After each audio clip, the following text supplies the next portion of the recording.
Hello students, कैसे हैं आप सभी लोग। मेरा नाम है जयदीप आमेटा और आज हम बात करने वाले हैं कैपेसिटर्स के नेक्स्ट पार्ट की।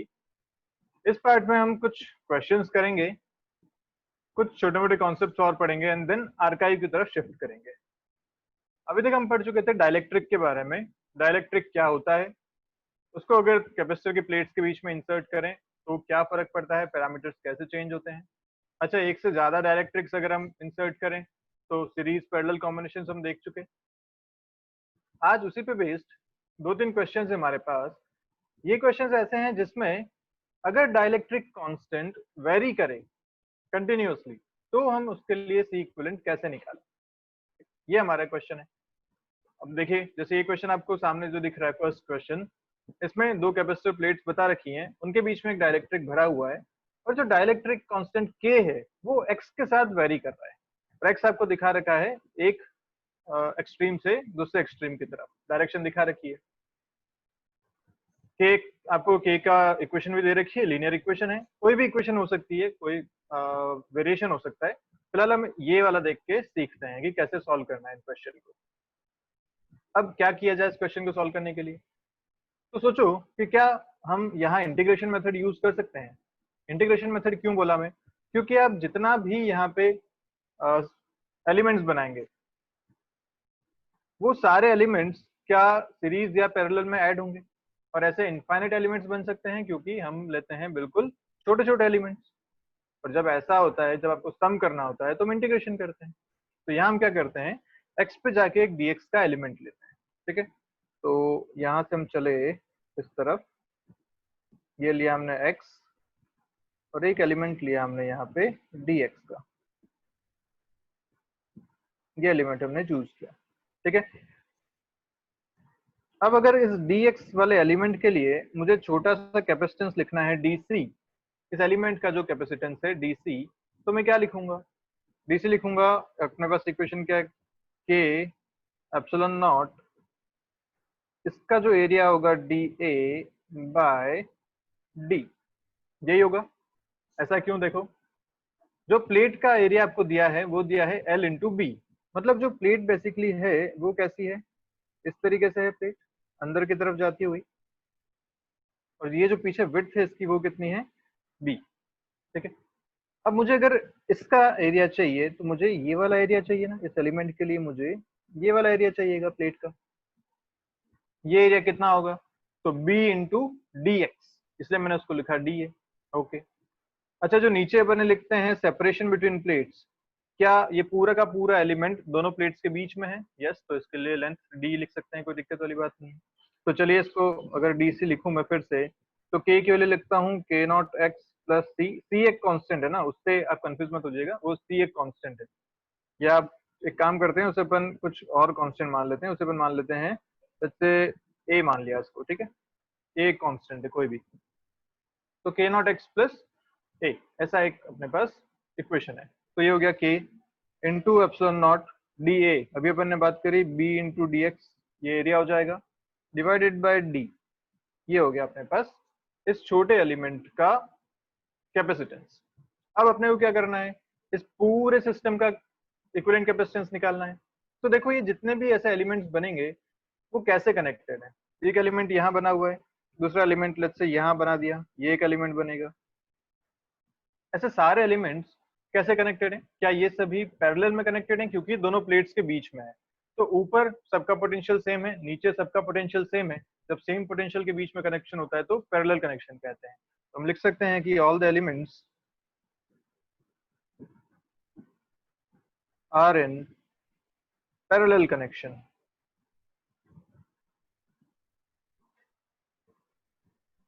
तो सी इक्विवेलेंट कितना हो जाएगा, पैरेलल में क्या सारे सीधे सीधे ऐड होते हैं, तो एक का प्लस दूसरे का प्लस तीसरे का, मैं इसको लिख सकता हूँ integral DC direct, this will be parallel.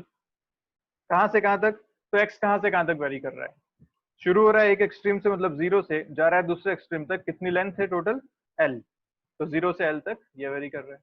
Equation रखते हैं जल्दी से, तो K not X plus A into epsilon not into B by D into D X, ये आपके पास है जीरो से एल तक।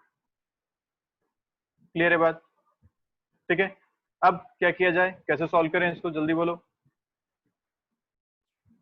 इंटीग्रेशन करना आता है ना, के नॉट एक्स प्लस ए है, तो इंटीग्रेशन में क्या हो जाएगा, के not x square by two plus A x, ऐसा हो जाता है। तो इंटीग्रेशन करते हैं तो epsilon not be by D, ये तो कांस्टेंट आ गए बाहर, के नॉट एक्स क्या हो जाएगा, के not x square by two, और ए का हो जाएगा ए एक्स, कहाँ से कहाँ तक, 0 से एल तक। रखो लिमिट जल्दी से, तो अपने पास फाइनल एक्सप्रेशन जो बनेगा वो बनेगा के not L square by two plus A L, और जब 0 रखेंगे तो टोटल 0 हो जाएगा। ये आपका एक्सप्रेशन है। इसमें से एल अगर बाहर ले लें तो आएगा epsilon not B L by D, अंदर बचा K not L by two plus A. What is B into L, B into L हो गया आपका एरिया, है ना, आपने ऊपर लिखा था B into L is area, तो ए आ जाएगा। तो यहाँ आपके पास आ जाएगा epsilon not A by D, and what is epsilon not A by D, initial capacitance, मान लो सी नॉट था विदाउट डाइलेक्ट्रिक, तो ये हो जाएगा सी नॉट के not L by two plus A, this will be your final answer, this will be the equivalent capacitance of this system. Clear है बात? तो क्या किया हमने, जब वेरिएशन वाला ऐसे क्वेश्चन आए तो हमें एलिमेंट चूज करके और इंटीग्रेशन मेथड यूज करना पड़ेगा। चलिए ऐसा ही क्वेश्चन और देखते हैं। अब इस क्वेश्चन में आपसे बोला गया कि सेटअप वैसा ही है, एक्स की डायरेक्शन चेंज कर दी। अब जो वेरिएशन है इसमें डाइलेक्ट्रिक का, वो एक प्लेट से दूसरी प्लेट की तरफ है, ऊपर से नीचे ऐसे वेरी कर रहा है। अभी तक क्या था, पिछले क्वेश्चन में एक एक्सट्रीम से दूसरे एक्सट्रीम की तरफ गया था, इस बार एक प्लेट से दूसरी प्लेट की तरफ है। तो इस बार हमें जो एलिमेंट लेना पड़ेगा वो एलिमेंट ऐसा लेंगे कि अगर ये एक्स पे आए तो डी एक्स एलिमेंट यहाँ बनेगा हमारा, this will be the elemental D x. Clear है बात? अब इसके लिए अगर मुझे डीसी लिखना है तो मैं क्या लिखूंगा, के टाइम्स एप्सिलॉन नॉट। अच्छा, इसका एरिया अगर देखो तो ये जो प्लेट है, ये जो अपने एलिमेंटल प्लेट ली है, क्या ये ऊपर वाली प्लेट के बिल्कुल पैरेलल चल रही है, मतलब इसका एरिया भी कितना होगा, ए, एरिया में कोई दिक्कत नहीं है, डिवाइडेड बाय इसके लिए विड्थ कितनी है, क्या dx विड्थ है इसकी, तो इस बार नीचे यहाँ आएगा dx। भाई हम नीचे क्या लिखते हैं, epsilon not A by D, D क्या होता था, जो विड्थ ऑफ दी डाइलेक्ट्रिक है वो, तो डाइलेक्ट्रिक यहाँ हमने कौन सा लिया है, dx विड्थ, तो नीचे आएगा dx। ठीक है, अब अगर देखें तो ये जितने भी एलिमेंट्स बनेंगे, यहाँ एक एलिमेंट बन गया, इसके नीचे एक एलिमेंट यहाँ बन जाएगा, ये सारे एलिमेंट्स कैसे कनेक्शन में है, क्या ये सारे एलिमेंट सीरीज कनेक्शन में है?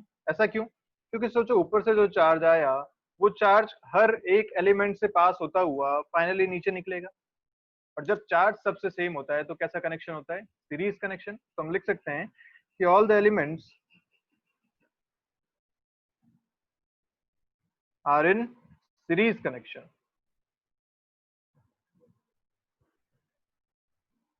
तो सीरीज कनेक्शन जब है तो हमें पता है कि सी इक्वल क्या होता है, 1 by C one plus 1 by C two plus 1 by C three, तो यहाँ हो जाएगा 1 बाई एलिमेंटल कैपेसिटेंस का इंटीग्रेशन। फिर से यहाँ पे अगर लिमिट लगानी है तो 0 से d तक, एक प्लेट पे 0 माना तो टोटल लेंथ कितनी है, सेपरेशन कितना है, d, तो 0 से d इसका अपना लिमिट आ जाएगी। चले रखते हैं, तो 1 बाई डी सी को अगर लिखेंगे तो लिखेंगे dx ऊपर आ जाएगा डिवाइडेड बाई के एप्सिलॉन नॉट a नीचे आ जाएगा।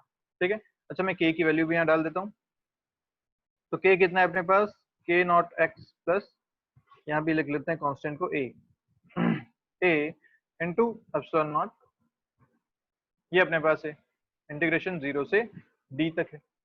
चलिए इंटीग्रेट करते हैं, तो जब 1 बाई एक्स का फंक्शन होता है तो इंटीग्रेशन में क्या आता है, ln x, रिमेंबर। तो यहाँ पे कांस्टेंट टर्म्स बाहर ले लेते हैं, तो कांस्टेंट आ गया 1 बाई एप्सिलॉन नॉट a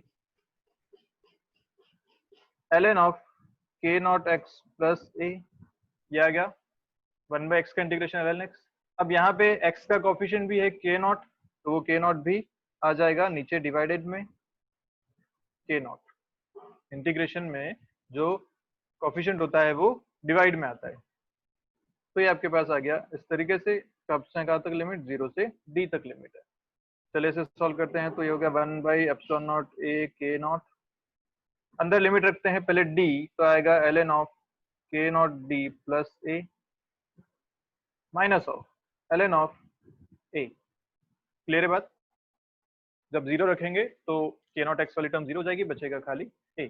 इसको मैं ऐसा भी लिख सकता हूँ ना, 1/c equivalent equal to 1/ε0 a k0 ln of k0d plus a by a। ln की प्रॉपर्टी यूज कर ली, या फिर इसको उल्टा कर दें तो c इक्वलेंट आ जाएगा अपने पास ε0 a k0 डिवाइडेड बाय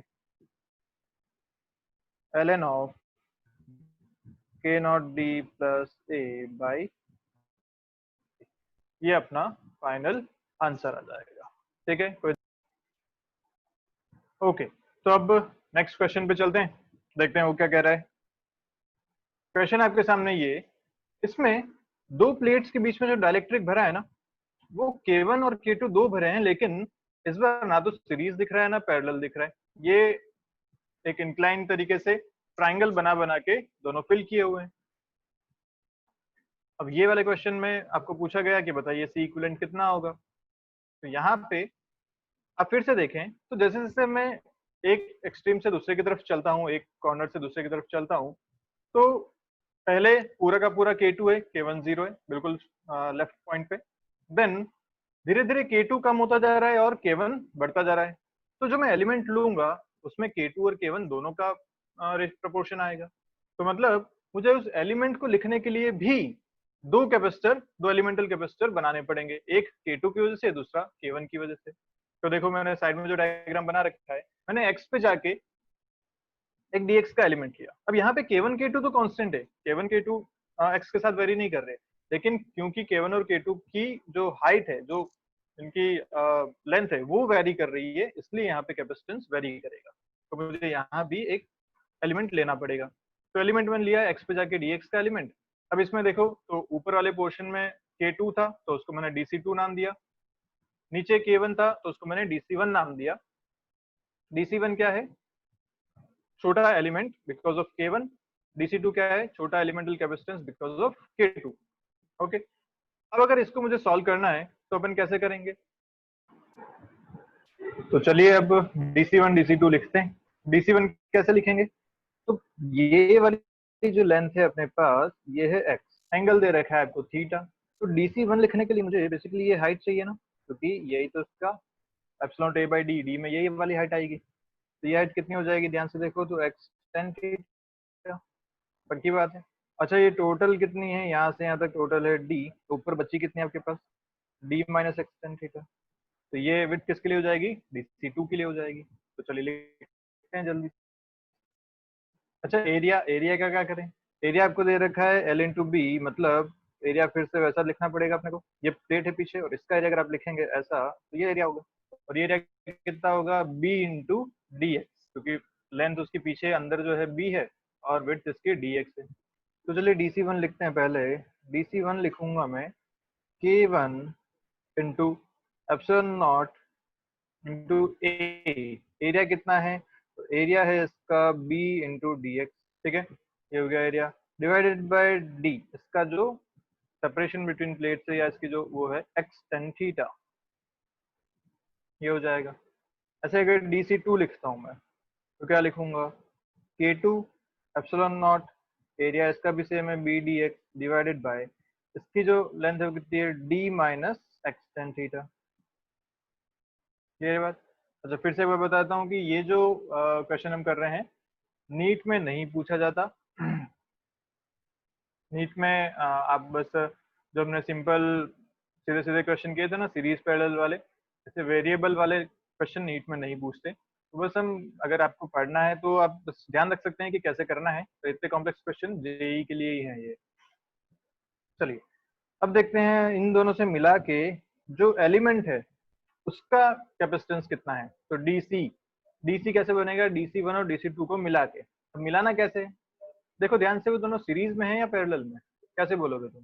भाई जो ऐसा एलिमेंट है अपने पास, ये है टोटल DC1, इसमें ऊपर वाला पोर्शन DC2 है, नीचे वाला पोर्शन DC1 है। अच्छा देखो अगर चार्ज ऊपर से आता है और चार्ज नीचे से जाएगा इस तरीके से, तो क्या ये दोनों सीरीज में है? क्योंकि दोनों से सेम चार्ज फ्लो होगा। तो सीरीज में कैसे होते हैं, कैसे कनेक्शन होता है? तो सीरीज में कनेक्शन के लिए होता है 1/dc इक्वल टू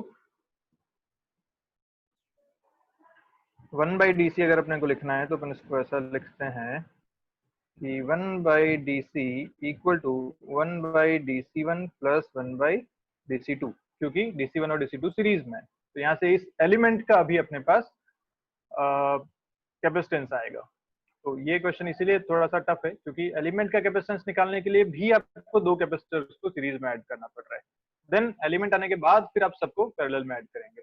चलिए देखते हैं एक बार यहाँ तक। तो 1/dc1 1/dc2 को लिखते हैं, तो मैं लिखूंगा इसको x tan थीटा ऊपर हो जाएगा divided by k1 epsilon not b dx, ये हो जाएगा प्लस इधर हो जाएगा d minus x tan theta divided by k2 epsilon not b dx, और ये है 1/dc। तो अगर मुझे dc लिखना है तो मैं एलसीएम ले लेता हूँ नीचे। तो dc जो आएगा वो आएगा k1 k2 epsilon not b dx, जो एलसीएम था वो ऊपर आ जाएगा क्योंकि अब रेसिप्रोकल कर दिया अपन ने, डिवाइडेड बाय इधर आएगा आपके पास k2 x tan theta plus k1 into D minus x tan theta, ये आपके पास आएगा नीचे। अच्छा चलिए x वाली टर्म साथ में लेते हैं। तो dc को मैं लिखूंगा k1 k2 epsilon not b dx divided by k1 into D plus k2 minus k1 into tan theta into x, ये अपना आया dc। तो अभी तो अपन निकाला है सिर्फ इस एलिमेंट का कैपेसिटेंस।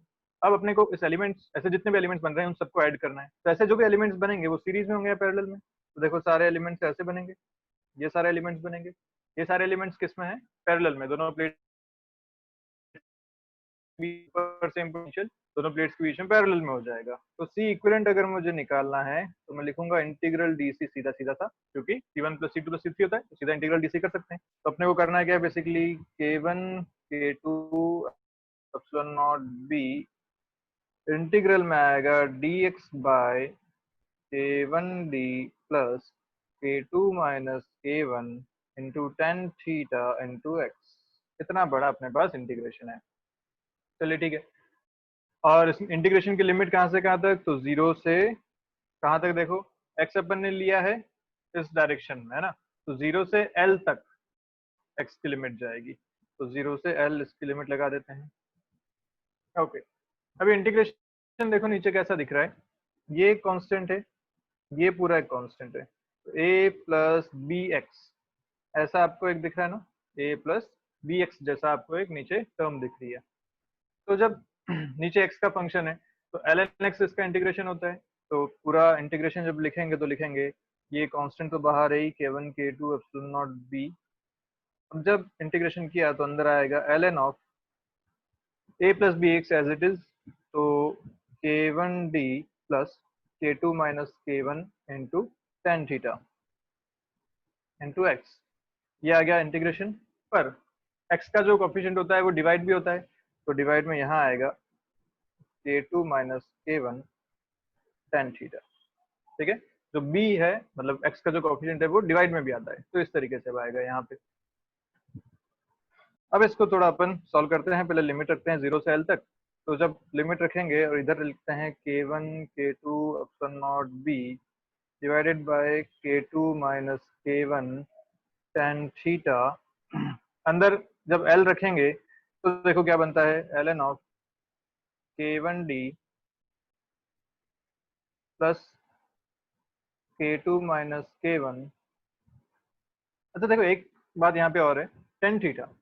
tan थीटा कितना है? ध्यान से देखो ऊपर, अगर प्लेट का स्ट्रक्चर देखें तो ऐसा बन रहा है ना theta, this is theta, this height is d and this length is l, ऐसा ही तो है। तो tan थीटा कितना लिख सकता हूँ यहाँ पे मैं, d बाई एल। मैं यहाँ ये यूज करता हूँ, ठीक है। तो जहाँ tan थीटा है वो d बाई एल कर देता हूँ मैं उसको। तो tan थीटा हो गया यहाँ पे d बाई एल, और अंदर भी जो tan थीटा है उसको भी कर देता हूँ d बाई एल, और x की जगह लिमिट रख रहे हैं तो वो भी है l।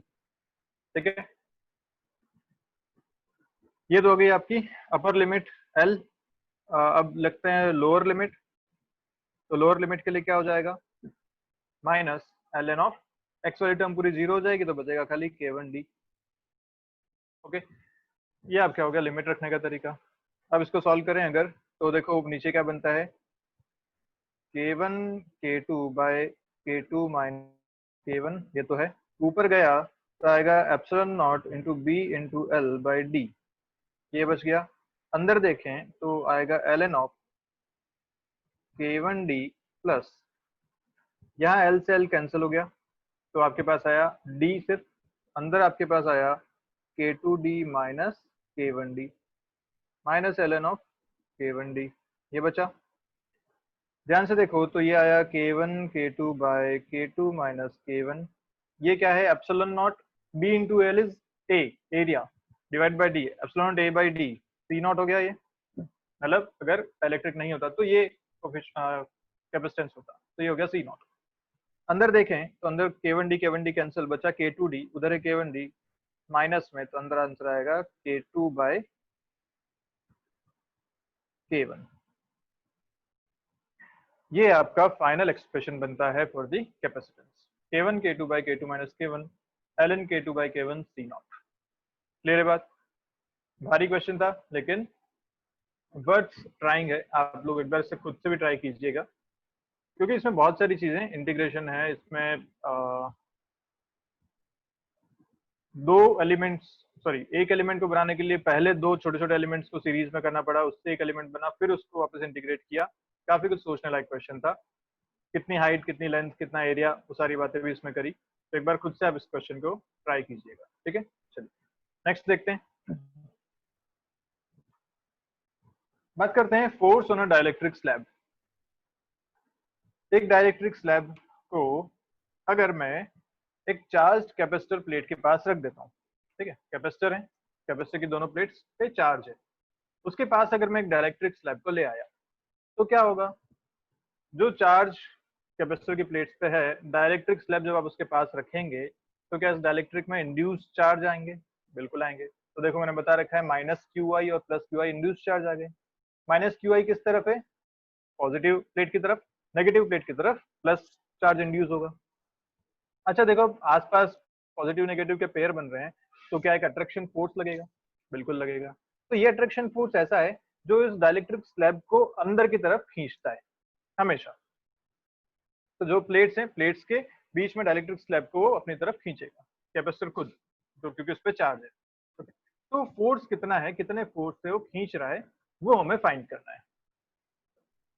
अभी कैसे फाइंड करें, तो हमने क्या माना कि डाइलेक्ट्रिक जो है, जो स्लैब है, वो ऑलरेडी एक्स डिस्टेंस अंदर है प्लेट के, और इस एक्स डिस्टेंस पे हम इस पे फोर्स निकालना चाहते हैं। ओके, इसमें भी दो केसेस हैं, फोर्स जब बैटरी कनेक्टेड है, और दूसरे केस में हम बात करेंगे फोर्स जब बैटरी नहीं कनेक्टेड है या चार्ज कांस्टेंट जब होता है तब, ठीक है। अब फोर्स कैसे निकालें, हमारे पास कोई एक्सेलरेशन वगैरह तो है, मास है नहीं, तो फोर्स निकालने का तरीका अब यहाँ क्या हो सकता है, क्या हम कैपेसिटर और डाइलेक्ट्रिक के साथ एनर्जी लिख सकते हैं, है ना, इंटरनल एनर्जी लिख सकते हैं, और चेंज इन एनर्जी ही तो फोर्स देगा, D U by D X, remember force equal to minus D U by D X. तो हम यू लिखते हैं, उसको डिफ्रेंशिएट करेंगे, अपने को फोर्स मिल जाएगा। चलिए बहुत बढ़िया। अब यू का फॉर्मूला हमने पढ़ा था हाफ सी वी स्क्वायर, यहाँ पे वी कांस्टेंट है क्योंकि बैटरी लगी हुई है, यूज करते हैं फॉर्मूला। अब सी कैसे लिखें, सी का formula epsilon not A by D. लेकिन क्या यहाँ पे ये जो पूरी प्लेट है, उस प्लेट के बीच में पूरे में एयर है, या कुछ पोर्शन में एयर है और कुछ में डाइलेक्ट्रिक आ चुका है, ऐसा है ना, मिक्सचर है ना। तो हमें दो अलग अलग कैपेसिटेंस लिखने पड़ेंगे, और देखो वो दोनों पैरेलल में ऐड होंगे। तो करते हैं जल्दी से। अगर एयर के वाले पोर्शन के लिए लिखता हूँ मैं, तो यहाँ पे जो कैपेसिटेंस बनता है एयर का, उसके लिए लिखूंगा लेंथ कितनी है इसकी, एल माइनस एक्स। तो इसके लिए लिखूंगा epsilon not D L minus X into B, ये इसका एरिया हो जाएगा। अगेन वैसा ही हिसाब है ना, प्लेट ऐसी है ये पीछे की तरफ, पीछे इसकी जो लेंथ है वो बी है, तो एरिया कितना हो जाएगा, L minus X into B divided by separation between the plates D. ये हो गया capacitance of the air portion. अब अगर जो सेकंड पोर्शन देखो यहाँ से यहाँ तक वाला, इस डाइलेक्ट्रिक वाले पोर्शन की बात करें, तो इस डाइलेक्ट्रिक वाले पोर्शन के लिए कितना लिखूंगा, तो epsilon not into X into B, ये इसका एरिया हो गया। इंटू के क्योंकि डाइलेक्ट्रिक है डिवाइडेड बाई डी। अब ये दोनों कैसे कनेक्टेड है, दोनों पैरेलल में है ना, इधर ये एयर वाला है और उसके पास में डाइलेक्ट्रिक वाला है। तो चलिए इन दोनों को पैरेलल में ऐड करते हैं, C1 प्लस C2 करेंगे तो नेट अपने पास जो कैपेसिटेंस मिलेगा वो मिलेगा ये। कोई खास बात नहीं, आप करके देख सकते हैं, L माइनस एक्स में से वो एक L कॉमन आ जाएगा और ये आपके पास एक्सप्रेशन बन जाएगा। ओके, अब C मिल गया, V पता है तो अपन पोटेंशियल एनर्जी लिख सकते हैं हाफ CV स्क्वायर से, जल्दी से लिख दिया अपन ने। तो C एज इट इज रखा, साथ में V स्क्वायर लिख दिया, हाफ लिख दिया, हाफ CV स्क्वायर अपने को एनर्जी मिल गई। इसको डिफरेंशिएट करना है फोर्स निकालने के लिए, डिफरेंशिएट करते हैं। डिफरेंशिएशन में देखो सारी चीजें कांस्टेंट है, तो half epsilon not be D और वी स्क्वायर सारे कांस्टेंट है, एज इट इज बाहर आ गए। अंदर जो बचा आपके पास L प्लस एक्स इंटू के माइनस वन, एल का डिफरेंशिएशन 0 क्योंकि कांस्टेंट है, एक्स का डिफरेंशिएशन हो जाएगा 1 बचा के माइनस वन, तो ये आपका फाइनल आंसर आ गया। तो फोर्स जो लगता है वो कितना लगता है ऑन अ डाइलेक्ट्रिक स्लैब, कब, जब बैटरी कनेक्टेड है, जब कांस्टेंट पोटेंशियल डिफरेंस है तब। अब ध्यान से देखो, तो क्या ये फोर्स कहीं पे एक्स पे डिपेंड कर रहा है क्या, इस पूरे टर्म में कहीं एक्स आई क्या, नहीं।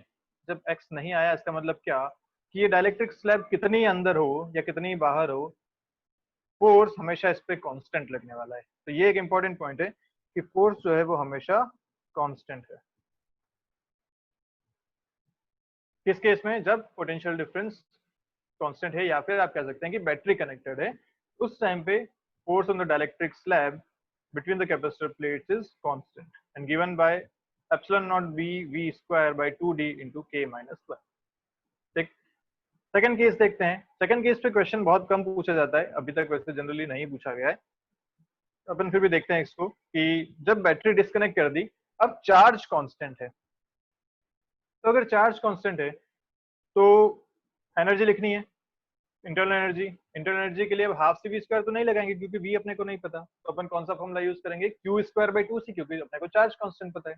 तो क्यू स्क्वायर बाई टू सी लगाया, सी अपन ऑलरेडी निकाल चुके हैं, सेम वैसा ही कॉन्सेप्ट है, एक्स अंदर है, एल माइनस एक्स में हवा है, दोनों से हिसाब से सी लिख लिया, अपन ने यहाँ पे वैल्यू रख दी, तो सी जो पहले निकाला था एज इट इज वही आया। क्यू स्क्वायर बाई टू सी से आपने यू निकाल लिया, अब इसको अपने को डिफ्रेंशिएट करना है फोर्स निकालने के लिए।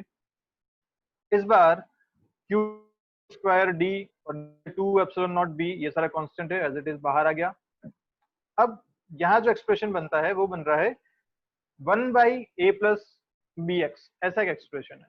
इसके लिए डिफरेंशिएट अगर करेंगे तो वो आएगा 1 बाई एक्स का डिफरेंशिएशन होता है माइनस 1 बाई एक्स स्क्वायर, तो ऊपर माइनस 1 आया, नीचे पूरे का स्क्वायर हो गया, और जो एक्स का कोफिशिएंट था के माइनस वन वो ऊपर मल्टीप्लाई हो गया। ठीक है, डिफरेंशिएशन करना आप लोगों को आना चाहिए। बता देता हूँ मैं एक बार साइड में यहाँ पे कि ऐसा एक्सप्रेशन है ए प्लस बी एक्स, इसका अगर डिफरेंशिएशन करेंगे तो आएगा minus 1 by A plus B X का होल स्क्वायर इन बी, ये इसका एक्सप्रेशन देता है। तो ए हो गया आपके लिए एल, बी हो गया आपके पास के माइनस वन, इसको आप सॉल्व कीजिएगा, ये आपको एक्सप्रेशन मिलेगा।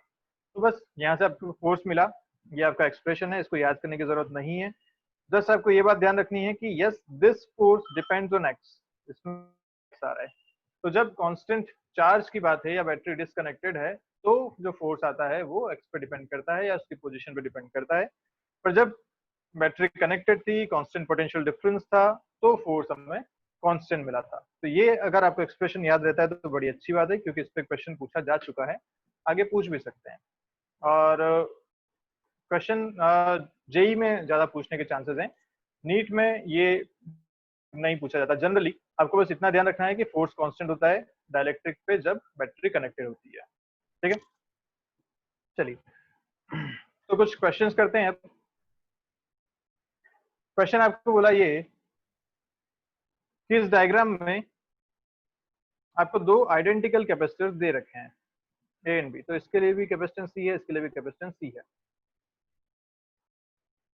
दोनों को बैटरी से कनेक्ट कर दिया। जब बैटरी से कनेक्ट कर दिया तो स्टडी स्टेट रीच होगी, और इस पे भी चार्ज आ जाएगा सीवी, इस पे भी चार्ज आ जाएगा सीवी, क्योंकि दोनों पे पोटेंशियल डिफरेंस वी का है, दोनों पैरेलल में है। ओके, अब बोला now one of these capacitors is filled with a dielectric of dielectric constant 3। Okay, तो अब एक में आपने डाइलेक्ट्रिक डाल दिया विद कांस्टेंट 3, तो मान लीजिए इसमें डाला तो ये हो गया 3C और ये अभी भी रहा C, पता है ना, क्योंकि K टाइम C हो जाता है। ओके, और पोटेंशियल बैटरी तो अभी भी लगी रही है। अब सिस्टम कुछ ऐसा है, तो पूछा है find the ratio of sum of energy stored in the two capacitors before and after insertion of dielectrics. Okay, total energy पहले और टोटल एनर्जी बाद में, इसका आपसे रेशियो पूछा गया। चलिए देखते हैं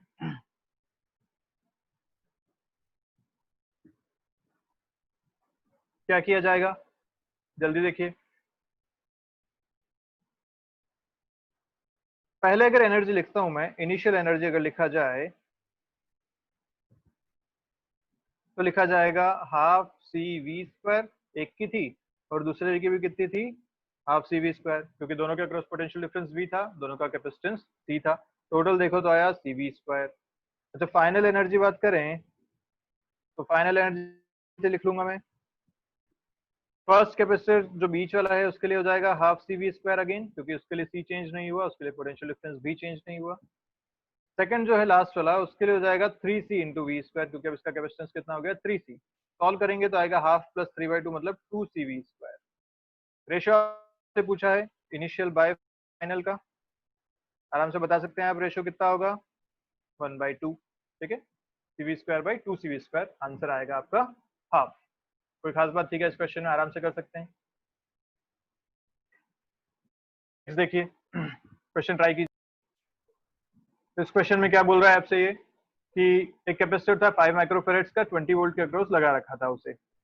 अब उसमें एक डाइलेक्ट्रिक स्लैब इंसर्ट करी 3 की, तो पूछा कि इसमें work done by the battery कितना हुआ इन सप्लाइंग एक्सेस चार्ज। तो एक्सेस चार्ज की बात हो रही है, तो हम क्या करते हैं, पहले चार्ज कितना था बाद में चार्ज कितना था वो देख लेते हैं, तो पता चल जाएगा कि एक्सेस चार्ज कितना आया। और वर्क डन बाय बैटरी क्या होता है, जितना चार्ज उससे फ्लो हुआ इनटू वी, तो अपना क्वेश्चन सॉल्व हो जाएगा।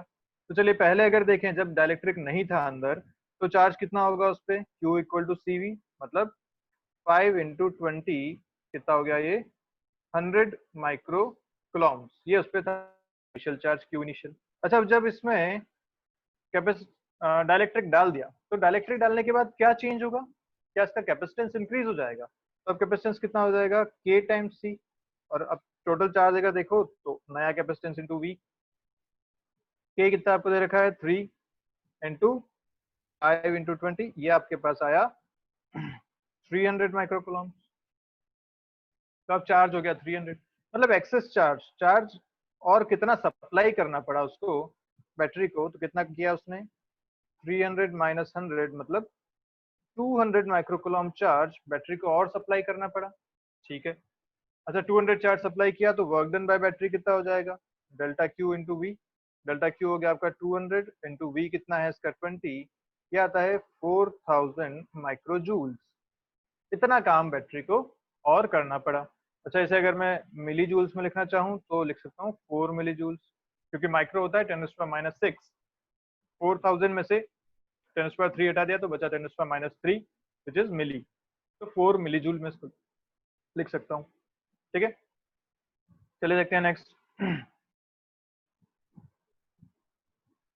इसमें आपको बोला कि एक कैपेसिटर है, उसमें 3 डाइलेक्ट्रिक स्लैब्स इस तरीके से रखी हुई है, तो बताइए कि इसमें जो फाइनल इसका कैपेसिटेंस होगा वो कितना होगा। और ये भी बोल रखा है कि जो C है कैपेसिटर, वो है कि अगर कोई डाइलेक्ट्रिक स्लैब नहीं होती तो उसका कैपेसिटेंस होता C, मतलब बेसिकली आपको C दे रखा है एप्सिलॉन नॉट A/D, ये आपको C की वैल्यू दे रखी है। अब आपसे पूछा कि अगर इस तरीके का सिस्टम है तो बताइए कितना इसका C इक्विवेलेंट होगा। तो पहले सिस्टम को समझते हैं। जो K वाला है वो एक कैपेसिटर बना रहा है, जो 2K वाला है वो एक कैपेसिटर बना रहा है, और जो 3K है वो भी एक कैपेसिटर बना रहा है। तो पहले समझते हैं कि ये जुड़े हुए कैसे हैं। तो देखो जो K वाला कैपेसिटर है वो कुछ ऐसा है, यहाँ पे K है, इसको मैंने नाम दे दिया C1। इससे नीचे इससे जुड़ा हुआ है K2 से, जो 2K है उससे, तो इसको मैंने नाम दे दिया C2। ठीक है, अच्छा ये इधर किससे जुड़ा हुआ है, सेम प्लेट है ना, इसलिए मैं इसको सेम वायर से कनेक्ट कर रहा हूँ। इस तरफ एक किससे कनेक्टेड है, ये पूरा एक कैपेसिटर है, ये पूरा एक कैपेसिटर है C3, जिसके लिए कोएफिशिएंट कितना है 3 के, और इस तरीके से दोनों नीचे से फिर से कनेक्टेड हैं। ये है y, ये टर्मिनल है x टर्मिनल। तो अब दो तो अपने को दिख रहे हैं सीरीज में, कौन कौन से, C1 और C2, एंड देन C3 जो है इनसे पैरेलल में है। इस तरीके से अपने को सॉल्व करना है। तो पहले C1 C2 C3 की वैल्यू लिखते हैं। तो C1 कितना लिखूं मैं, देखिए जल्दी से। C1 के लिए K एप्सिलॉन नॉट, एरिया, इसका एरिया कितना है भाई, टोटल एरिया था ए प्लेट का, ये तो हाफ पे ही है ना, तो हाफ मतलब ये एरिया कितना हो जाएगा, यहाँ से अगर अंदर देखूं इस तरीके से ये एरिया ये वाला, तो ये एरिया कितना हो जाएगा A/2। ओके, अच्छा इसकी विड्थ कितनी है, तो विड्थ भी इसकी D/2 है, गिवन है, देखो यहाँ से यहाँ तक इसकी विड्थ है, ये विड्थ भी कितनी है D/2। तो कितना आया ये आपके पास K times epsilon not A/D, और एप्सिलॉन A/D C, तो ये आ गया KC। तो C1 आपके पास आ गया KC। C2 की बात करते हैं। C2 का कोएफिशिएंट 2K है, एप्सिलॉन नॉट, इसका एरिया भी A/2 है क्योंकि ये भी हाफ पे, और इसके लिए भी विड्थ कितनी है D/2, तो ये कितना आ जाएगा आपके पास 2KC। C3 की अगर बात करें तो C3 है आपके पास 3K इंटू एप्सिलॉन नॉट, इसके लिए एरिया कितना, अगेन A/2, पर इसकी जो विड्थ है वो पूरी पूरी है D के बराबर, तो ये आपके पास आएगा 3/2KC। क्लियर है बात। अब अपने को C इक्विवेलेंट चाहिए, C इक्विवेलेंट लिखते हैं। तो C1 in series with C2, और ये पूरा system in parallel with C3, ऐसा अपना बनेगा सिस्टम। तो C1 C2 सीरीज में कितना आएगा, तो C1 C2 bye C1 plus C2, ये होता है सीरीज फॉर्मूला, और पैरेलल होगा तो सीधा प्लस C3। सबकी वैल्यूज रख दो। C1 है आपके पास K टाइम्स C, C2 है 2KC, तो divide by KC plus 2KC, plus C3 कितना है आपके पास, तो 3/2KC। सॉल्व करो जल्दी से। तो इधर से आपको मिल रहा है 2/3, प्लस उधर से आया 3/2KC, एलसीएम लेंगे, एलसीएम आएगा 6, 6 एलसीएम के ऊपर आएगा इधर से 4, उधर से 9, तो 13/6KC, ये आपका फाइनल आंसर हो जाएगा। क्लियर है बात। फिर से देख लो क्या क्या किया। जितने भी आपको डाइलेक्ट्रिक स्लैब्स दिख रहे हैं उन सबको अलग अलग कैपेसिटर मानना है, चेक करना है कि कौन सीरीज कौन पैरेलल में है। तो हमें K और 2K दोनों सीरीज में दिखे, और उससे 3K जो था वो पैरेलल में था। तो K 2K को पहले हमने लिखा कैपेसिटर के टर्म में, C1 C2, एरिया भी हाफ हो गया, उनकी लेंथ भी हाफ हो गई। ऐसे ही C3 जब लिखा तो एरिया हाफ था लेकिन लेंथ पूरी थी, उनके हिसाब से C1 C2 C3 लिखा, देन सीरीज पैरेलल एडिशन किया। ठीक है, चलिए आज का अपन एक लास्ट क्वेश्चन करते हैं, ये वाला, देन नेक्स्ट वीडियो में आरकाई के बारे में बात करेंगे। इस क्वेश्चन में क्या कह रहा है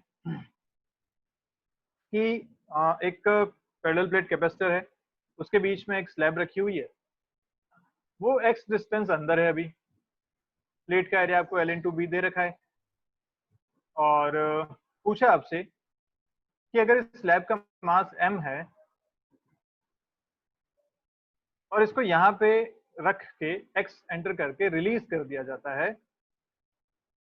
तो पूछा गया कि एक तो ये बताओ कि ये पीरियोडिक मोशन एग्जीक्यूट करेगा, और उसका टाइम पीरियड भी बताओ। तो सोचो होगा क्या कि जब आप इस प्लेट के बीच में इस डाइलेक्ट्रिक स्लैब को लेके आए, तो इस पे अंदर की तरफ फोर्स लग रहा था इधर, इस फोर्स की वजह से जैसे आप इसको रिलीज करेंगे ये अंदर की तरफ भागेगा। अब जैसे तो ऐसा तो नहीं है ना कि रुक जाएगा यहीं पे, अब काइनेटिक एनर्जी है, इस काइनेटिक एनर्जी की वजह से इसके पास आगे जाने के लिए एक मोशन है, अभी भी वेलोसिटी है, तो ये और आगे निकल जाएगा, इस तरफ चला जाएगा ये। अब जैसे इस तरफ गया, क्या इस पे फोर्स अब अंदर की तरफ लगना शुरू हो जाएगा, इस तरफ उल्टा, क्योंकि फोर्स हमेशा कैसा लगता है, इनवर्ड, प्लेट्स अपनी खींचती है उसको हमेशा, तो अब इस पे उल्टा फोर्स लगने लग जाएगा, मतलब ये आगे जाके फिर से रुकेगा, और इस फोर्स की वजह से फिर से अंदर आएगा, और ये इसका मोशन चलता रहेगा, फिर इस तरफ बाहर जाएगा, अभी वेलोसिटी इधर होगी, फोर्स अंदर लगेगा, फिर रुकेगा, फिर वापस अंदर आएगा, तो ये इसका मोशन चलता रहेगा, एक पीरियोडिक मोशन। और पीरियोडिक क्यों बोल पा रहा हूँ मैं, क्योंकि हमें पता है कि हमने जब इक्वेशन लिखी थी फोर्स ऑन स्लैब की, तो ये इक्वेशन थी epsilon not v square by 2d - 1। कब, जब बैटरी कनेक्टेड थी, अभी बैटरी कनेक्टेड है यहाँ पे, और ये फोर्स था कांस्टेंट, तो कांस्टेंट फोर्स की वजह से लगातार इसका मोशन ऐसा चलता रहेगा। अच्छा अब बताओ कि ये फोर्स तो कांस्टेंट है, मतलब एसएचएम नहीं कर रहा है ये। एसएचएम में आता था force is proportional to minus X, है ना? अगर ऐसा होता था तो एसएचएम होता था। तो एसएचएम नहीं है लेकिन पीरियोडिक मोशन है। अब इस पीरियोडिक मोशन का टाइम पीरियड अपने को निकालना है। तो सोचो टाइम पीरियड क्या होगा। जितनी देर में ये यहां से यहां तक चलेगा, ठीक है, उसके बाद क्या होगा, थोड़ा और आगे जाएगा, यहां तक पहुंचेगा, फिर वापस यहाँ चलेगा, फिर वापस यहाँ चलेगा। क्या ये अपनी ओरिजिनल पोजीशन पे आ जाएगा? तो अगर मैं ये टाइम निकाल लूं कि इसको इतना चलने में कितना टाइम लगता है, तो उसका 4 times is total time period, है ना? यही होगा। तो अपन देखते हैं कि इस पे फोर्स अगर इतना लग रहा है तो उसका एक्सेलरेशन कितना हो जाएगा, F/m। तो ये हो जाएगा epsilon not B V square by 2dm into k-1। ये हो गया इसका एक्सेलरेशन। एक्सेलरेशन कांस्टेंट है और इसका डिस्प्लेसमेंट कितना चाहिए, तो टोटल लेंथ है इसकी l, ऑलरेडी x अंदर है, तो अब चलना कितना है इसको, l माइनस एक्स के बराबर इसको अंदर जाना है। तो डिस्प्लेसमेंट इसका है l minus X, S equal to U square करते हैं, रिलीज किया मतलब u 0 है, तो l minus X equal to half a t square. यहाँ से आपको t मिलेगा कितना, तो 2 times l minus X by a का रूट। ओके, ये आपको मिल गया टाइम। टाइम कौन सा, जो यहां से यहां तक जाने में लगा था 1/4 मोशन में। तो टोटल टाइम पीरियड जो हम लिखेंगे वो लिखेंगे, या time period of the oscillation जो लिखेंगे वो लिखेंगे t equal to 4 times t। Clear है बात? t आप निकाल चुके हो, बस आपको a की वैल्यू रखनी है, तो 4 टाइम्स t की वैल्यू रखते हैं तो root over 2 times l minus X by a। अगर a को डिवाइड करते हैं तो आएगा epsilon not B V square k-1, और ऊपर आ जाएगा आपके पास 2dm। यहाँ से आपके पास फाइनल एक्सप्रेशन आ जाएगा। अब 2 को बाहर ले लीजिए, नीचे वी स्क्वायर में से v को बाहर ले लो, फाइनल एक्सप्रेशन आप इसमें लिख सकते हैं इस तरीके से। ठीक है, तो चलिए यहाँ तक अपने सारे आज के क्वेश्चंस हो गए, बहुत सारी बातें अपन ने सीखी हैं। नेक्स्ट वीडियो में अपन कुछ आर्काइव के क्वेश्चन करेंगे, नीट और जेई दोनों के। चलिए मिलते हैं फिर नेक्स्ट क्लास में, तब तक पढ़ते रहिए और कोई डाउट है तो पूछिए। बाय बाय अभी के लिए आप सभी को।